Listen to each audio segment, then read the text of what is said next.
First of all, I'd like to start off by saying good morning to all of you and give a sincere and heartfelt thank you to all the faculty, staff, teachers, and administrators who have helped us along this 4-year journey.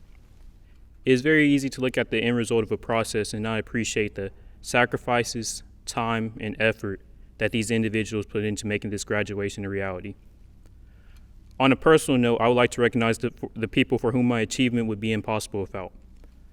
My mother, who from a time I was young has instilled in me the traits of determination and hard work that has been beneficial to not only my academic career, but also my life in general. My grandmother, who has been a constant support in my life for as long as I can remember, she's my foundation. She truly believes I can do anything and that I put my mind to, and I thank her for the faith she has in me. And of course, my brother. I'm sorry you couldn't be here, but know that without the guidance and knowledge of the world you have imparted on me, I would not be in the position I am today. I also have to give a quick shout out to my younger sisters because they constantly inspire me to be a better role model and leader in their lives. It would be a lie to say that today is a normal day, much less a normal graduation. I feel like the quote that best exemplifies my feelings towards today is one by Charles Dickens. His book, A Tale of Two Cities, starts off with the now famous quote, "It was the best of times, it was the worst of times." Today is supposed to be a joyous occasion, the marking of our journey from childhood to adulthood. But in the current climate, the uncertainty of the future can make even our greatest achievements feel bittersweet. But even with the turbulence in the world today, we must look towards the future, and today the future is the class of 2020. I may be valedictorian, but some of y'all are capable of things I can't even wrap my head around. Sometimes it's the simple things like changing a tire. Earlier this year, about a week before homecoming, I was heading home when, to my surprise, my tire gave out. On that day, I knew next to nothing about cars, and to be honest, I still don't. So there I was on the side of the road in the middle of the night with no idea what to do when help came to the rescue.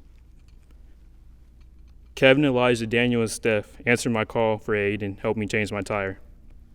That incident taught me a couple of different things, like how to change the tires, and that tires can be expensive. And of course, riding around on a donut is no fun.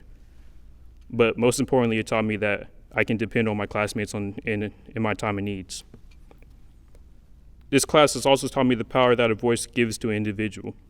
We saw that just a few weeks ago when Angela organized a petition that garnered over 1,500 signatures. To be honest, I didn't have much faith in it. I thought there was no way a bunch of high schoolers scribbling their names on an online petition could actually change anything. But imagine my surprise when it did exactly what it had been intended to do.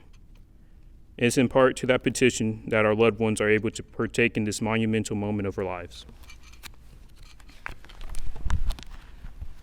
And of course, this class has taught me some silly things. I remember earlier this year when Mike, Gerald, Ty, and Corey started working with me at McDonald's. Instead of flipping burgers, most of their times were spent making TikToks and doing dances I don't know half the names of.